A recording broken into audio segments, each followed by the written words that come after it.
เออมันรวบเนาะโอ้ยรวบบาทเดียวเลยเอาไปตักน้ำนี่อยู่พุ่นตักน้ำนี่บ่โดยใส่ตุกใหญ่นี่ตักน้ำกินขึ้นว่าจังไหนเมื่อจังไหนก็ได้มันคือสิบไม้ดอกมันแหละว่าเมื่อ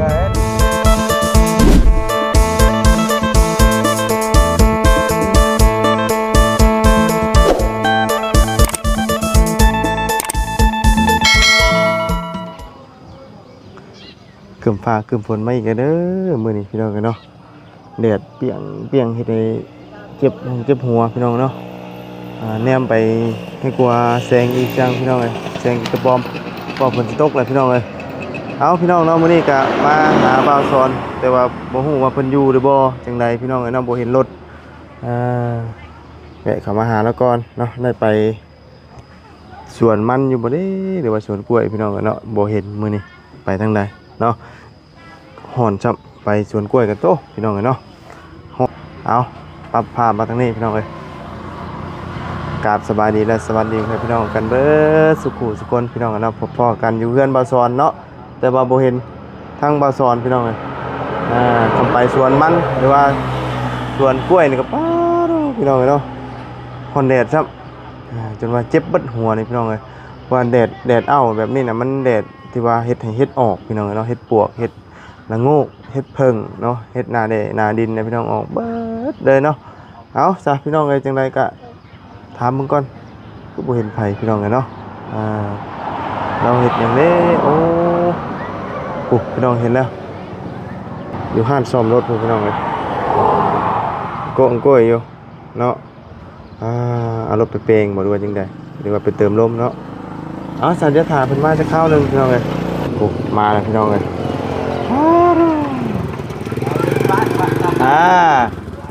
น้องโอกมาเลย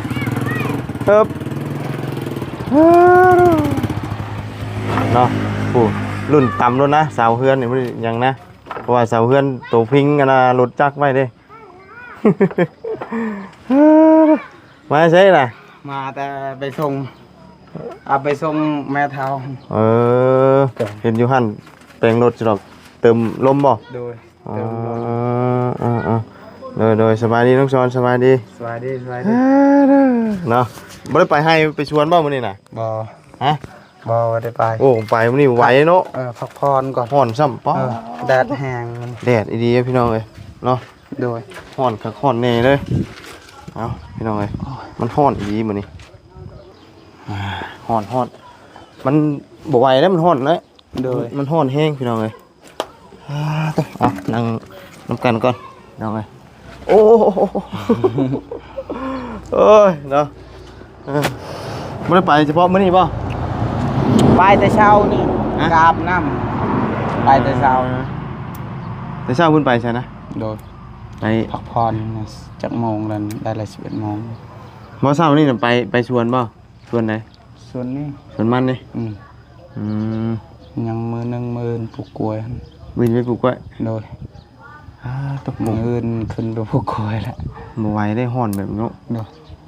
สลบเป็ดย้อนได้นี่พี่น้องเลยแดดแห้งแดดเนาะมีห่มส้นอยู่ที่บ่มีแล้วบอลห่มมีเลยป่ะมันห่อนนี่ก็บ่ไหวเลยพี่น้องเลยแดดมันอบอ้าวเนาะโดยคือสวนมันยังว่ามีอะไรพกใหญ่อยู่เนาะแต่ว่ามาอันนั้นไปสวนกล้วยยังบ่เคยเห็นพี่น้องเลยเนาะเป็นได้ไดมีแต่ลบสวนกล้วยมีแต่ลบสวนกล้วยเนาะกับต้นที่ไกลโดยพักผ่อนเนาะพักผ่อนน้ำอื่นจังสู้ต่อพี่น้องเลยไปชั่วมืออะไรก็บ่ไหวเนาะมันเมื่อยโดยแต่ว่าผมเจอแดดแบบนี้ก็ยังเมื่อยพี่น้องเลยเนาะแบบเมื่อพักผ่อนแล้วก็ตัดผมตัดได้ตัดผมแล้วอาบน้ำแต่งตัวอีกตัดผมใหม่โดยอาบมันนี่คือยังนี่อยู่ยังไม่ได้อาบเหมือนดิอาบแล้วมันคือยังติดอยู่จะมาได้งงเลยไม่ตัดให้อยู่บ้านดงตัดอยู่หันบ่โดยงามอยู่นี่เนาะชาวเวียดจังเห็นบ่โดยชาวเวียดตัดให้พี่น้องเลยเนาะอยากตัดอยู่นี่งามอยู่เนาะไปตัดบัวเท่าไรก็ 20,000 20,000โอเคเด้นี่ตัดอยู่ อยู่หันลาวก็มี อยู่แถวอื่น50,000แสนหนึงแพงนะเนาะหั่นตัดผมว่าดังๆแน่นี่ค่อยเป็นแสนพุ่นแหละนะแต่ว่าตัดก็บ่ได้งามหรอกแต่ว่ามันก็หั่นเพิ่นมีชื่อเสียงเด้ โดย เป็นแสนพุ่นแหละ โดย แพงคือหยัง นี่ก็ให้มันระบายความร้อน ให้ ซื่อ มันระบายความร้อนบ่ โดย อยากได้งามคือหมู่ดอก โดยเป็นจังได๋บ่เพิ่งโทรมาชวนไปไถนาบ่ โดย เมื่อบ่บัดนี้ เมื่อ ฮะ เมื่อพักผ่อน มื้อใดสิมื้อ โอ้จักแหละ เอาสิมื้อไถนาได้ จักมือใดสิมือไทยนะ ถ่ายเป็นอยู่บ่ บ่เคยอยากที่ลองเบิ่งเนี่ย บ่เคยอยากสิลองเบิ่ง เออ เราโทรมาแล้วว่าได้ว่าช้อนมาไถนาซอยแน่บ่ โดย ก็เลยว่าตกลงบ่ ตกลง สิไปลองเบิ่ง ไปลองเบิ่ง มื้อใดเพิ่นมาจังบอกอยู่บ่ มื้ออื่นเราสิมา มื้อบ่เพราะว่าบ่าวบุญก็บ่ได้โทรหาเลยเนาะบ่าวบุญมาฮอดเมื่อวานนี่ก็ค่ำพอดี 8:00 นก็ฮอดพี่นะ โดย มากับบาเซียงก่อนเนาะเมื่อนอนเทือน2คืนพี่น้องเอ้ยลูกสาวนอนถามคืนนี้ก็ได้เพิ่นคิดว่าพ่อเพิ่นทันได้มาพี่เนาะลูกสาวนอนท่าพ่อเมื่อคืนมาบ่ได้บอกเพิ่นเด้บอกเพิ่นสิให้ ให้ตามหลังฮ้อนอบอ้าวเนาะ ฮ้อน มันบ่มีลมเลยมื้อนี้จังน้อยนี่ฝนสิตก โดย เนาะหน่อยฝนตกแห้งมานี่ป่าโอ้ยไม่ได้อยากนอนได้แบบนี้เนาะ โดย มันร้อนแบบนี้บ่อยากเฮ็ดหยังไดพี่น้องเอ้ย โดย แต่ว่าอากาศมันดีหน่อย โดย เฮ็ดให้เฮ็ดสวนก็สบาย โดย เพิ่นมามื้ออื่นนี่ก็แม่นลุยมั่างขึ้นครัวนี่เนาะ โดย คนแล้วบ่เครื่องของยังบ่ ยัง มีแต่ถ้าเพิ่นมาก่อนเนาะ โดย จังคนเทื่อเดียวเด้อ โดย คนแล้วก็จังได้มั่าง โดย มั่างกองขึ้นไปเท่านั้นแหละเนาะ โดย กินข้าวแล้วบ่มื้อ กินแล้วกินมี มี กินมีกับไข่ กินง่ายอยู่ง่ายอยู่ดอกตัวคนเดียวเนาะ โดย คือทั้งซุ่มอ้ายคือกันนะกินง่ายๆไม่ได้หยังมากมายนะเป็นเรื่องกินนี่ โดย ตอนอย่าง พวดเฮาไม้อีก ฮะ ไม้เฮาไปตักน้ำกิน โอ้ย ใหม่เองวะ โอ้ลาย มันเป็นได้ไง มันแบบว่ามันลามบัดเดียวเห็นเฮาไปตักน้ำอยู่พุ่นหั่น เบิ่งว่าอ้าวหมดครึ่งหนึงแล้ว ยังใช้ได้อยู่บ่เดี๋ยวนี้ ยัง ยังใช้อยู่ ใหม่ทำได้เหรอ ลายแล้ว ไปเอามาเบิ่งดูค่ะ หมดครึ่งหนึงอะ มันสิใช้ได้บ่ไป ขึ้นไป ไป เบิ่ง เบิ่ง หมดครึ่งหนึงเลยเอาไปตักน้ำกินเห็น ตักน้ำใส่ตุกละนี่แหละไปตักน้ำอยู่พุ่น คิดว่ามันไม่ได้ไม้ดอกหมดครึ่งหนึงเลย ใช่ อึ๊บนี่เบิ่งนี่ มันรวบเนาะ โอ้ยรวบบาทเดียวเลยเอาไปตักน้ำนี่อยู่พุ่น ตักน้ำนี่บ่ โดยใส่ตุกใหญ่นี่ ตักน้ำกินคิดว่าจังไหนเมื่อจังไหนก็ได้มันคือสิบ่ไม้ดอกแหละว่าเมื่อเห็น เห็นแต่กระดูกหาง เรื่องไงเห็นแต่กระดูกข้างเราอะ โดย เนาะโอ้ไฟใหม่เราไปตักน้ำปวดปลาซอนพี่น้องเลย ยังไปตักน้ำกิน แต่ว่ายังหนึ่งได้อยู่ ได้อยู่ยังใช้ได้อยู่บอนนี้ มีอันเดียวนี่ป่ะ เราซื้อ2 อัน อ๋อนี่เด้เนาะโอ้มีอยู่เอาตัวนั้นหนึ่งบัดนี้ โดย ตัวนี้มันใหม่เนาะนี่ทีมแล้วนะตัวนี้บัดนี้ มันเพบอลนี่แล้วมันก็ไหม้เลย เนาะมีแต่เอาตัวนั้นหนึ่งบัดนี้ตัวนี้มันอันนั้นเหรอมันใหม่แล้วเนาะ โดย ขึ้นมาเทิงพี่ยังฮ้อนเนาะ โอ้ยฮอนเอ้ย ฮ้อนไปลงตารางไปตักน้ำนี่เหรอวะ ก็ตักน้ำกิน น้ำกินนี่เนาะ โดย มันบ่มีฝาอัดไว้บ่นี่ บ่มี เปิดไปสิเลย พามันเพแล้ว นี่นะ โดย ไปลงยังนำทักนะ รถแล้วมันเพแล้ว โอ้ ปัดไอแล้ว จิเบรกขึ้นบ่เอ้ยเอาขึ้น บ่ไหว ใช่ แล้วมันแข็งโพด โอ้บ่ได้เนาะมันรุดจากอันนี้ไหมจากบาร์มันบ่ โดย เอายามันหรอกนี่ได้ใช้ได้มากเลย โดย มันลบ มันสิมาเอกมันก่อน ใช่มากเองก่อนว่า โดย เอาลงไปมานั่งก่อนว้ายฮอนฮอนแหงอะลี่พี่น้องเลยเนาะฮอนคักฮอนเน่ฮอนโพดฮอนโพฮอนแบบนี้ก็ตายแล้วพี่น้องเลยเฮ็ดยังบ่ได้แล้วแบบนี้เนาะ โดย เอามาร้อยก่อนนี่อันนี้ไผจะกินนี่ น้ำเต้า ฮะ น้ำเต้าเขากิน ไผกินนี่นะ เขากินเอง โอ้ เย็นเลยเย็นเลยเบิ่งเห็น มันเย็นเนาะ มันเย็นคืออันว่าคล้ายๆน้ำอุจากบ่อุนะ โดย อุดินนั่นเด้ มันเย็นตลอดน้ำ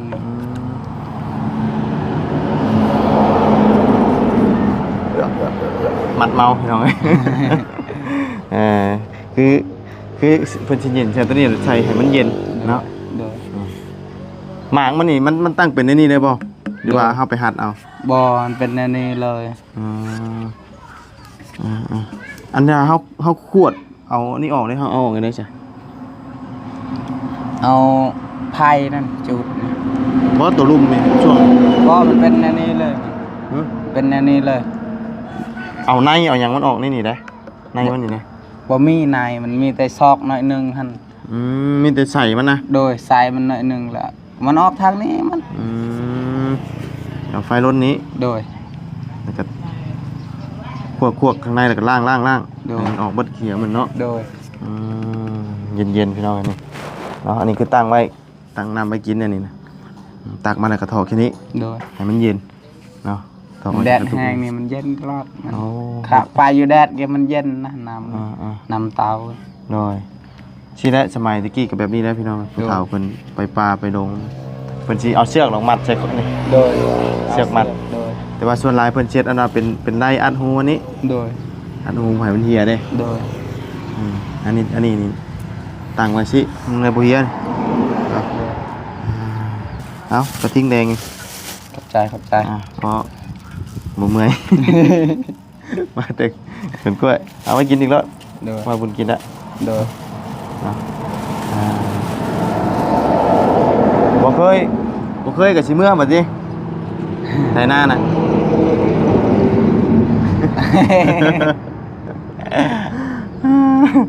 บ่เคยกับสิเมื่อ เมื่อ ไถนาน่ะ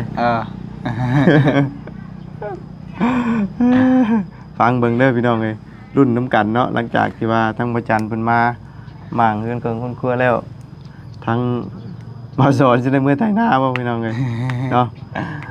มื้อนี้ก็เข้าไปหาน้องหลาน้อยก็เห็นเพิ่นส่วนดิน โดย เข้าเฮือนนี่ โดย ไอ้ที่เพิ่นว่าคือเอาบ่าวสอนมาส่วนซอยแน่เพิ่นน่ะเนาะ โดย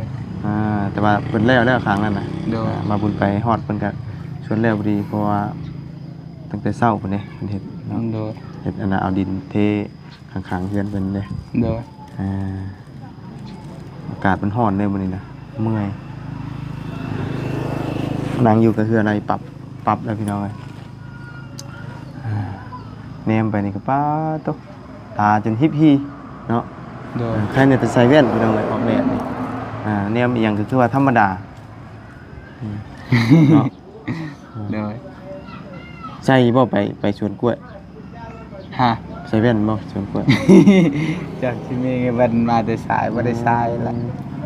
เดี๋ยว เบิ่งแดดมื้อนี้เนาะแห้งดิ เขาใส่นี่มันสิซอยสายตาเขาได้อยู่ โดย มันสิแบบว่าเขาแนมได้เต็มที่เด้อันนั้นน่ะมันสิแบบที่แบบตาฮิบๆเนี่ยเนาะใส่นี่ควรแนมไปคือว่าแบบได้เห็นเต็มระบบเนี่ย โดย ฝนก็สิตกแล้วโอ้พี่น้องเอ้ยบ่รอดแท้มื้อนี้จะตกนี่แห้ง ช่วงนี้ก็คือว่าได้พี่น้องเลยฤดูกาลหอดเวลาเฮ็ดไร่เฮ็ดนาเลยฟ้าฝนกันตกกระหน่ำบางบ่อนก็แห้งบางบ่อนก็บ่แห้งเนาะบางบ่อนก็คือถนนเส้นนี้เฮาแล่นมาแต่พุ่นว่าจังได๋แล่นตกแห้งชอดปุดฝั่งนี้บ่มีฝนเลยนะ โดย แบบคืออันว่าเฮาหลุดออกมาจากไอ้หยังป่าตะดงนี่นะออกมาหม่องแปลนนี่นะปึดมาหม่องนี้บ่มีหยังเลยครึ่งหนึงฝนบ่ตก โดย ช่างเป็นได้แบบนี้ก็มีเนาะ โดย ฝนเนาะตกปานนี่ก็โอ้ผ่างัวตายเป็นสี โดย งัวมันอยู่ใต้ต้นไม้ต้นหยังนั่นแหละผ่ามันผ่กกไม้เด้ โดย อันตรายผ่านี่ก็ได้ทางประตูไปเล่นบ่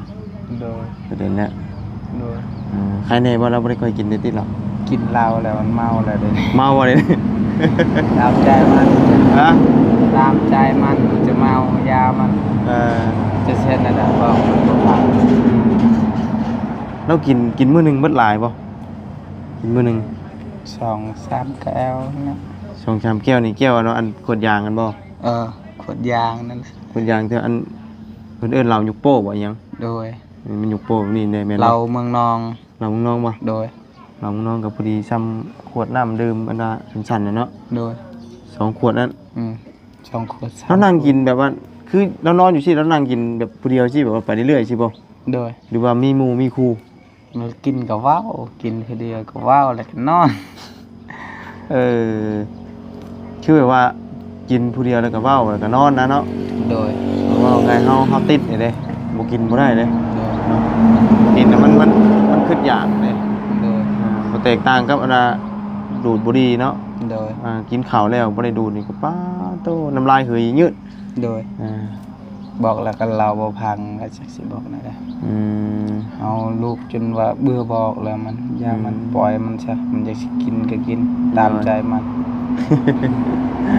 จักเลยว่าเนาะจังได๋ซะก็บอกอยู่ทั้งลูกทั้งเต้ากันเนาะบ่ให้กินเหล้าหลายเดี๋ยวเราก็ผู้เฒ่าเนาะบ่ฟังเอามื้ออื่นแม่นไปชวนกล้วยปลูกกล้วยเนาะมื้ออื่นเนาะ โดยไปเบิ่งสวนกล้วยเฮาเองเจ้าเอง มื้ออื่นบ่ โดย ไปกะว่าประมาณจักโมงเขาสิได้มา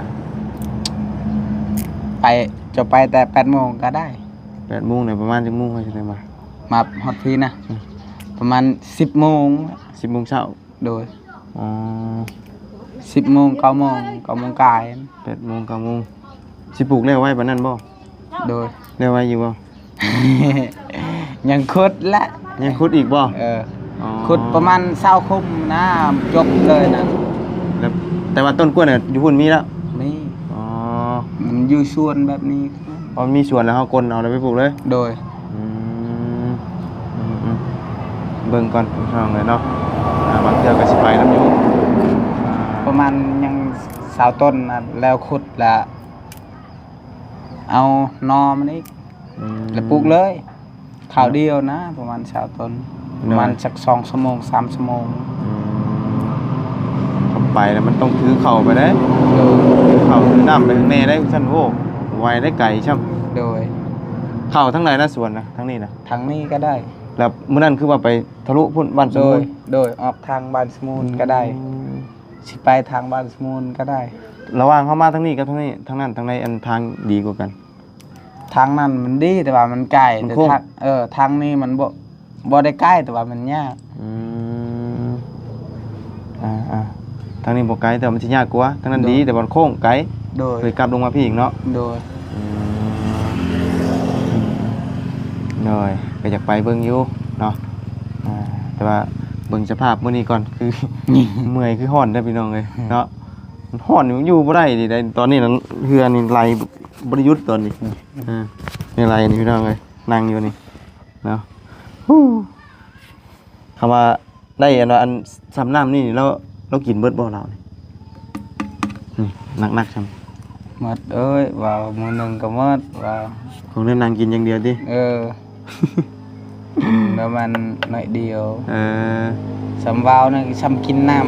ำ บ่ได้มีว่าเสียงจักดีนะเนาะ เออ มีแต่ว่าเอือกลงไปเลยอะ หมดแล้วนั่น หมดแล้ว กระทำปากวันเดียวนะนั่งกินผู้เดียวก็ได้บ่ได้มีหมู่มีครูอีกถือว่ามื้อใดบ่ได้กินนี่ถือว่ามื้อนั้นนั่นบ่มีเงินโดยแล้วสำหรับที่ว่าเราซื้อเหล้ากินแล้วเบิดมื้อเดี๋ยวจะพันถ้าไล่เฮาไล่แบบว่าเห็นเฉพาะค่าเหล้านี่นะคัน3แก้วก็75แล้วนึงว่า70ประมาณจัก100,000พุ่นละมัน 4-5 แก้ว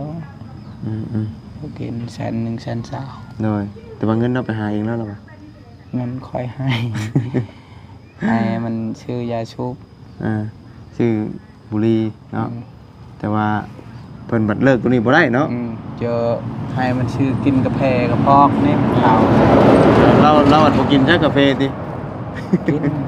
กินอยู่กินชื่อเหล้าพร้อมก็บ่ได้ว่าเอาให้แบบว่าให้ชื่อเหล้าหรอกให้ชื่อกาแฟชื่ออย่างแนวอยู่ในกินแต่ว่าเพิ่นมันเลิกตัวนี้บ่ได้เนาะโดยให้มันชื่อกาแฟไปเล่นเฮือนหมู่แม่สูตรว่าไปเล่นอยู่หาดนั่นแท้หมู่มีแต่คนเฒ่าหมดไปเล่นม่วนแต่เช้าเขากินกาแฟกินหยังแล้วเขากินแล้วก็เมื่อเฮือนไผเฮือนมันแล้วเขาไปเฮ็ดเวียกโดยเห็นได้จ้ะทั้งลูกทั้งเต้าแล้วก็ที่ว่าบอกอยู่แต่ว่าเราบ่ย้าเนาะกินคือเก่าบอกบ่ได้เลยผู้เฒ่าแหละเนาะทำอะไรกินนะเพิ่งซะเดี๋ยวไปหามีมาไว้ให้น้องสอนต้มอีกก่อนพี่น้องเลยเนาะเอาไว้กินอันนี้ไว้กินมื้ออื่นก็ได้ประมาณนั้นโดยเนาะโดยได้เรียกมือแบกมื้อนี้บ่ได้เฮ็ดเวียกเลยใส่น้ำไว้มันจึงเย็นบ่มีตู้เย็นจะมีตู้เย็นได้ไฟฟ้ายังบ่มีเนาะโดยเอามาเสียบยังตู้เย็นก็ได้เสียบเสาไฟฟ้าก็มีตู้เย็นกับมีไฟฟ้าเนาะโดยเขาไฟกับว่ามีตู้เย็นก็ได้คือบริโตจากเคลื่อนไปได้เนาะบ่โดยใส่ไฟโซลาร์เซลล์อย่างเดียวจากโทรศัพท์จากเคลื่อนไปจากโทรศัพท์จากเคลื่อนเอื้อยบ้างโดยสามสากโทรศัพท์ได้อยู่เนาะโดยแต่ว่าเรื่องไตเรื่องอย่างมันบริโตมาจากไหนเลยโดยเดี๋ยวไปหามันมีก่อนพี่น้องเอ้ย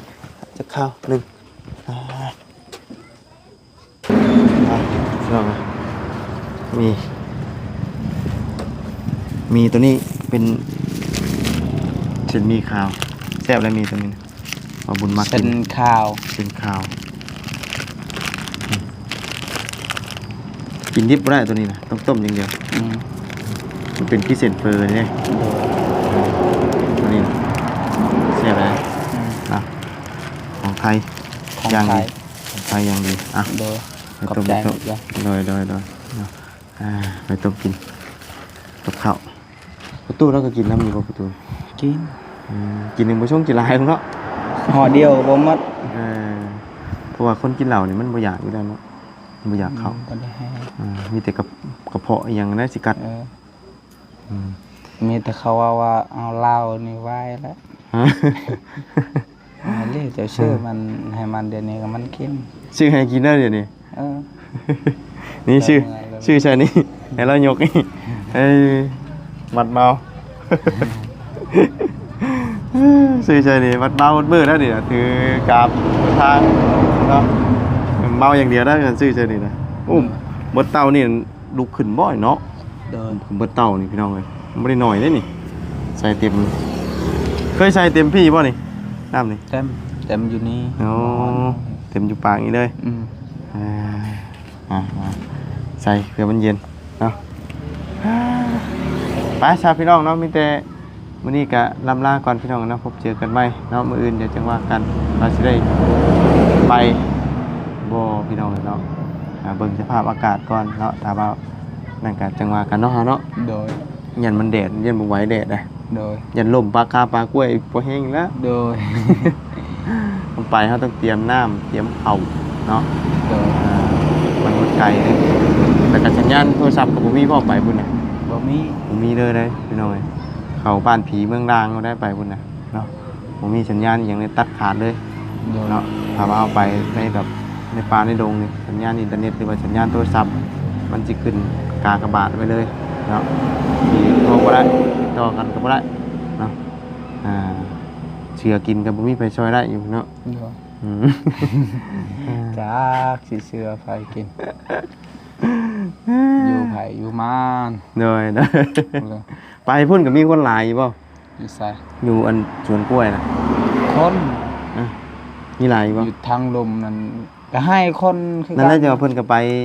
แปลว่าคือเข้าไปนี่บ่ไปพ่อกันอยู่บ่ พอกัน พ่ออยู่เนาะ บางเทื่อก็พ่อบางเทื่อบ่ได้พ่อแล้ว บางเทื่อกับพ่อกันบางเทื่อก็บ่ได้พ่อเอาสำหรับพี่น้องเนาะสำหรับนี่ลำลาเด้อพี่น้องให้พบเจอกันใหม่เอาขอบคุณพี่น้อง FC เด้อที่เข้าติดตามรับชมขอบคุณกับว่าสอนไปแล้วพี่น้องสบายดีเด้อไปฮ้อนแห้งพี่น้องเอ้ยฮ้อนนี่เพิ่นไว้ไหนนะ ฮ้อนแล้ว ฮ้อนคือกันบ่ โดย